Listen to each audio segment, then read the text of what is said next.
It is Renault's all-new model, the new Bet, and it's on CNB.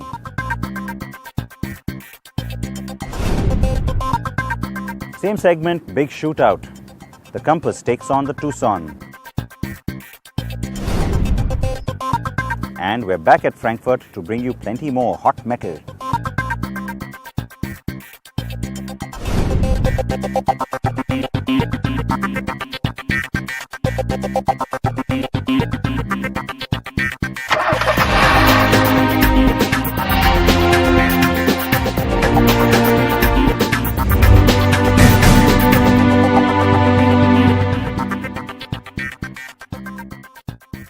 Brand new week, brand new episode, and brand new car. Welcome to CNB. I'm Siddharth Vinayak Patankar. That is the new Renault Captur. We've got a first look at the car coming up on today's program, and there is plenty more. So first, let's get a little closer to the car, shall we?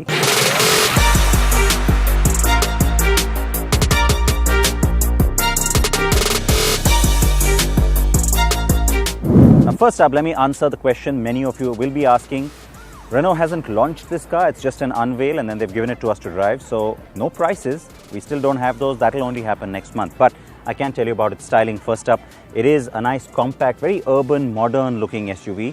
It's attractive, it's pretty, and it's been built from scratch to take on this two-tone theme, says Renault.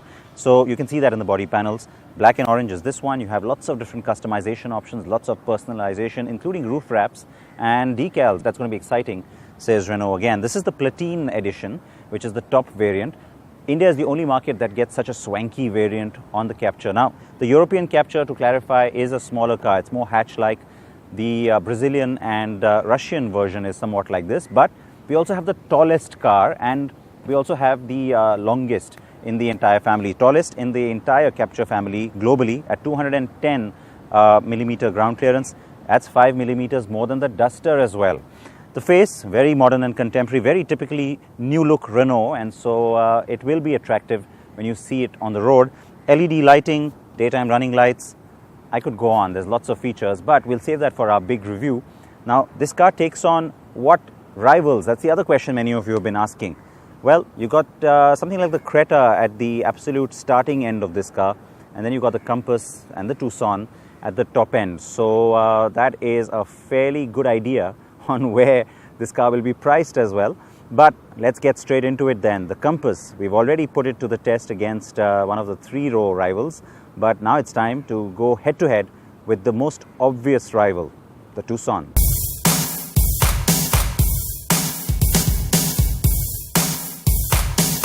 The SUV space has always been very hot, and of late, it's been getting hotter still. New launches like the Hexa, Compass, and updates on erstwhile champs like the XUV 500. Our shootout between the XUV and the Hexa saw the latter win by a slim margin.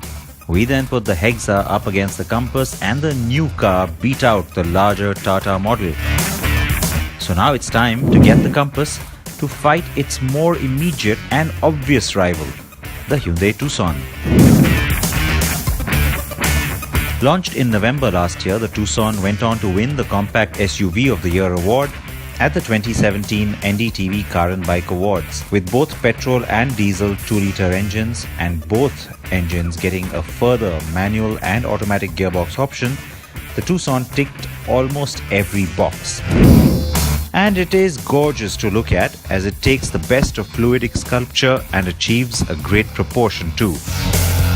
The tail lights and headlights are especially well finished. The daytime running lights are low down in the bumper.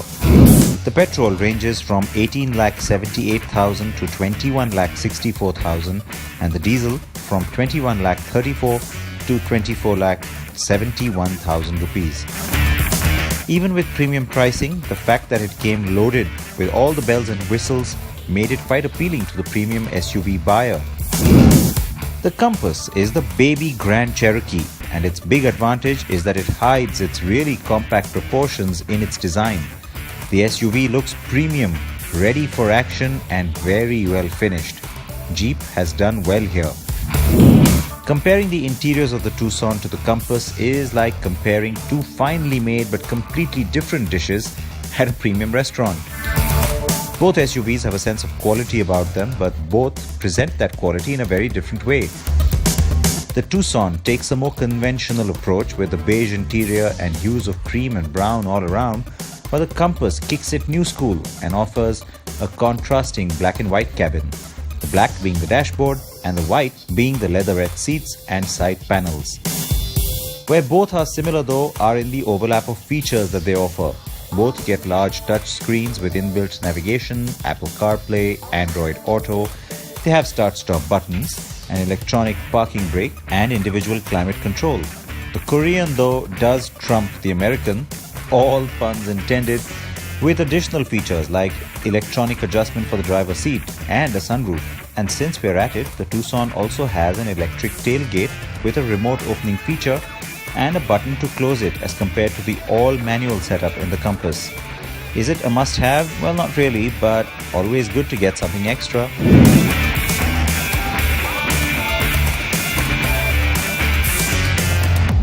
So the Tucson's really compelling. I mean, just 3 or 4 years ago, if you'd showed me this car, I would have probably said, hey, this looks like a Lexus model. I mean, that's the level of trim, the equipment list, the overall finish and materials, and even design and layout of the cabin that you get on this car. And I think that's the thing that maybe a lot of people seem to have missed about it.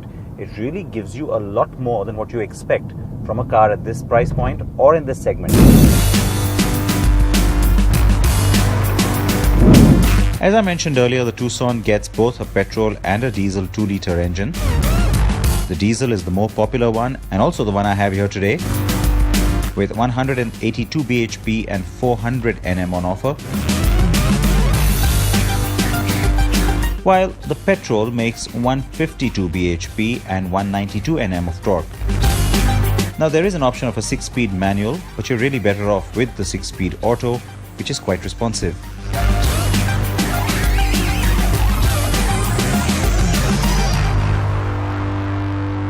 Now the other thing on this car that will be a little disconcerting though is the amount of road noise you pick up. I mean, overall sound insulation is pretty good. I mean, it's a diesel engine, you don't really know it, but road noise, yeah, there's too much of that rumble of the wheels against the road, which like I said, could be a little bit of a problem.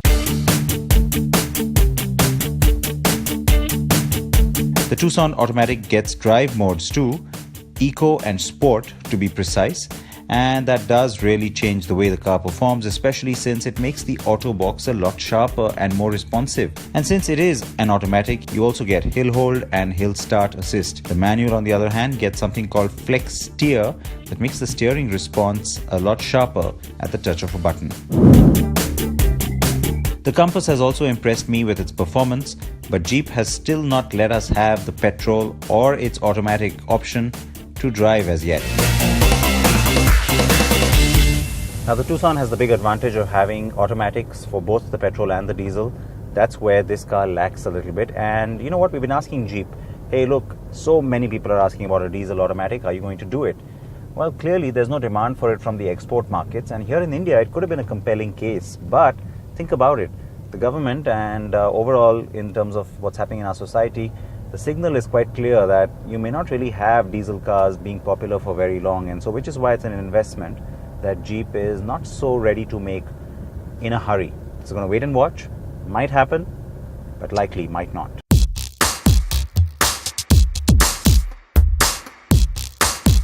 Just like the Tucson, the Compass comes with both a petrol and diesel engine. While the petrol, yes, that's the one I haven't driven yet, is a 1.4-litre turbo unit that makes 160 bhp. And this engine has the 7-speed auto or 6-speed manual. The diesel only gets the 6-speed manual.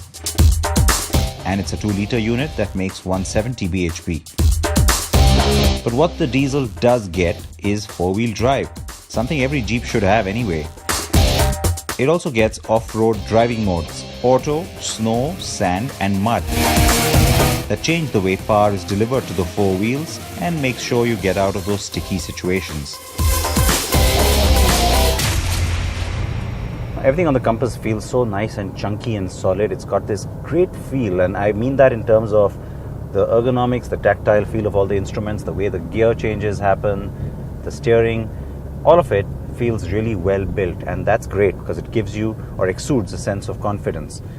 The other thing that will really grab you, ride quality. I mean, there's something about, again, the kind of work that's been done here on this car, on its suspension, I think that needs to be complimented. I mean, especially in Indian conditions, that's something that you appreciate much more, because I remember even when I first drove the car in America last year, I came away saying, hey, you have to appreciate the work that's been done by Jeep engineers to really get it right, especially here in Indian conditions where you can really appreciate it a lot. I mean, when I first drove this car in America last year, I remember coming back with the one clear message that while you're going to like the design, you're going to like the shape and size of this car, if it's priced well, it's going to seem right. But the big USP, ride and handling. And luckily, the Made in India version also doesn't disappoint on that front at all.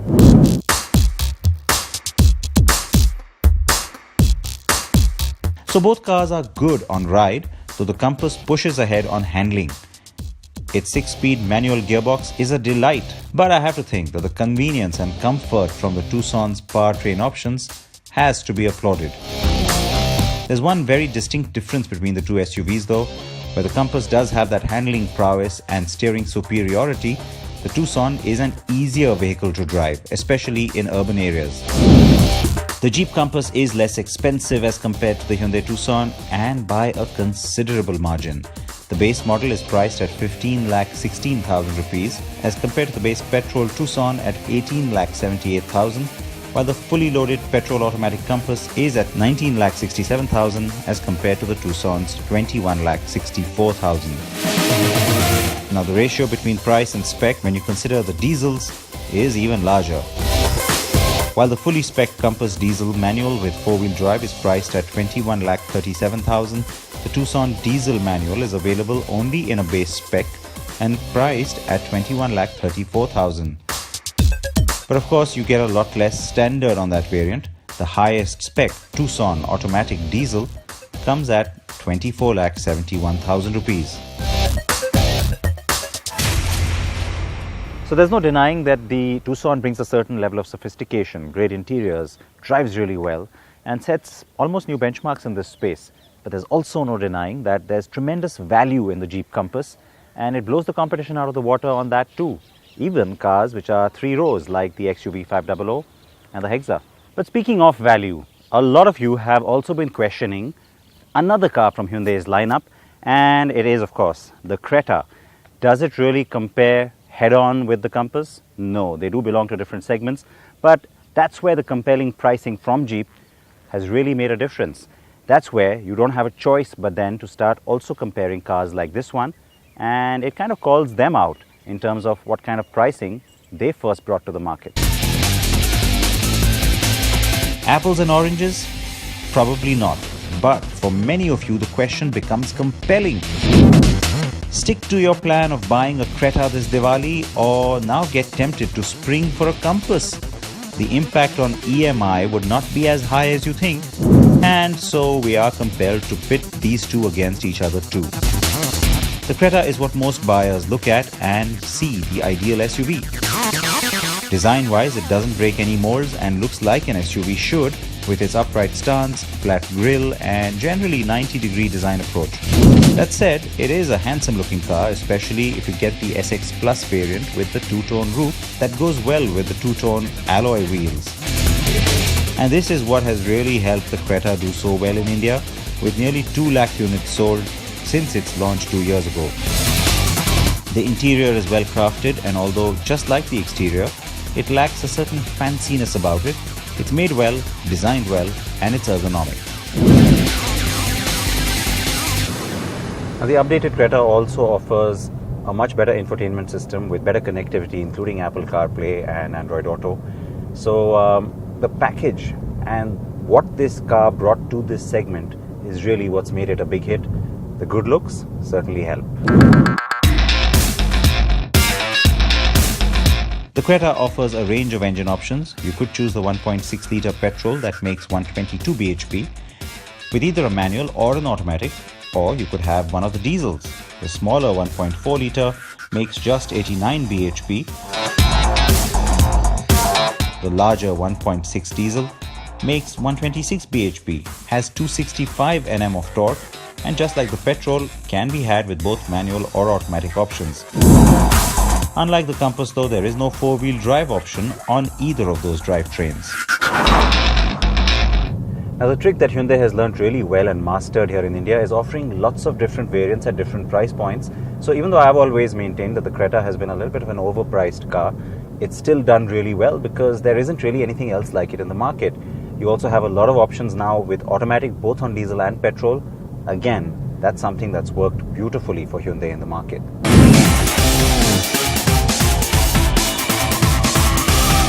The petrol Creta with a manual gearbox is available in 4 variants and the prices range from 9,29,000 to 12,35,000 rupees, while the automatic is available in just one variant at 12,98,000 rupees.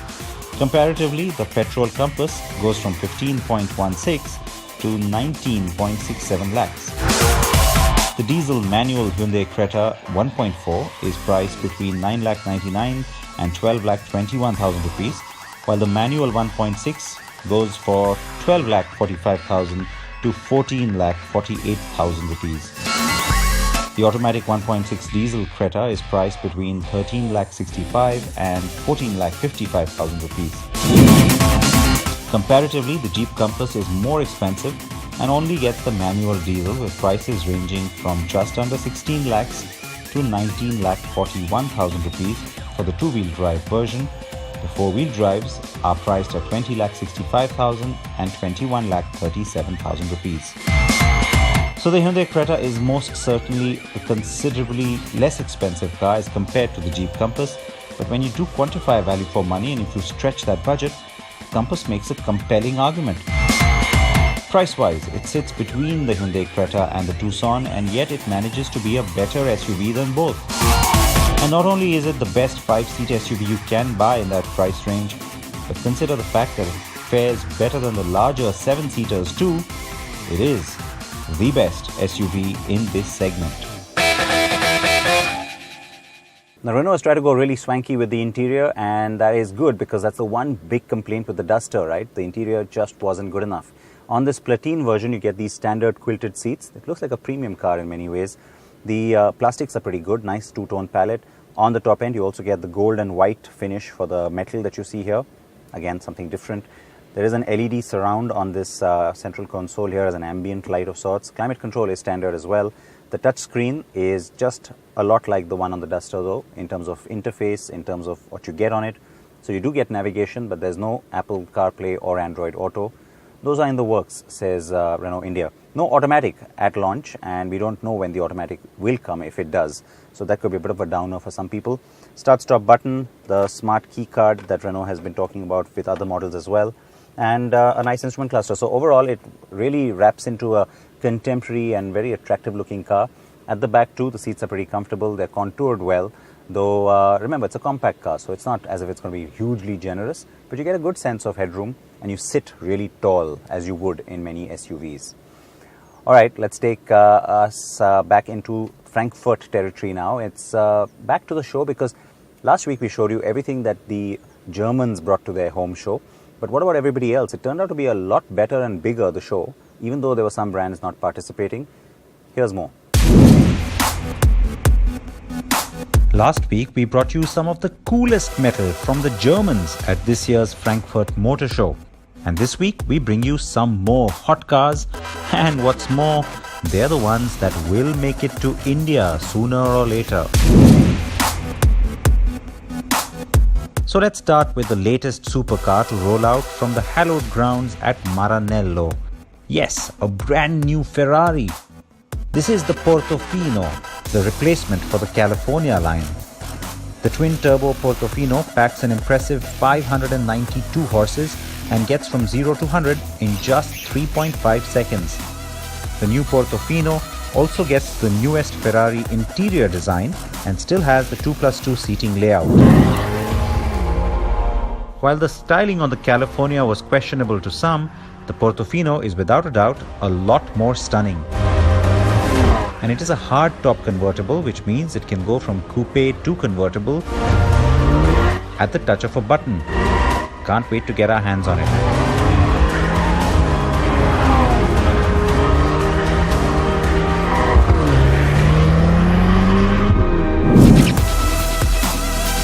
The Renault Duster has been a popular SUV in India, and this is the second generation that's been officially showcased at the 2017 Frankfurt show. The new Duster is badged Dacia in most European markets, which is Renault's Romanian brand. More muscular, edgier, nicer overall as compared to the outgoing model, and yet somehow in keeping with the overall general design, so you know it's a Duster right away. Updated interiors, a new dashboard and new switches with a better infotainment system rounds things off. We expect Renault to bring this to India soon to take on the likes of the Creta and Maruti Suzuki's upcoming SUV, the Grand Vitara.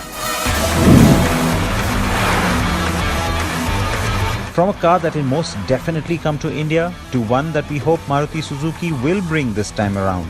That's the new Swift Sport, powered by a 1.4-litre turbo unit making 138 bhp. The Swift Sport would be the perfect affordable hot hatch for Indian streets, and I especially love the bright shade of yellow. The Swift Sport also gets a set of larger wheels, stiffer suspension, bigger brakes, and it's also lighter than the standard car by 80 kgs. Considering the fact that Maruti has launched the Baleno RS in India with the 1-litre turbo engine, hoping for a Swift Sport might not be too much of a ask.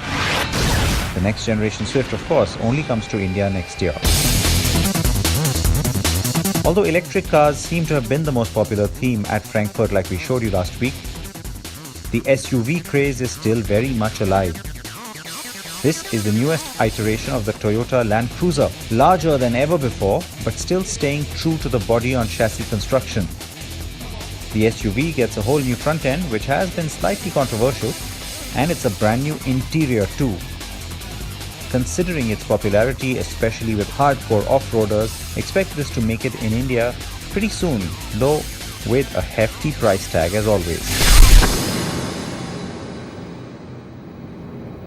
So it was nice to have lots of cars in Frankfurt that are coming to India.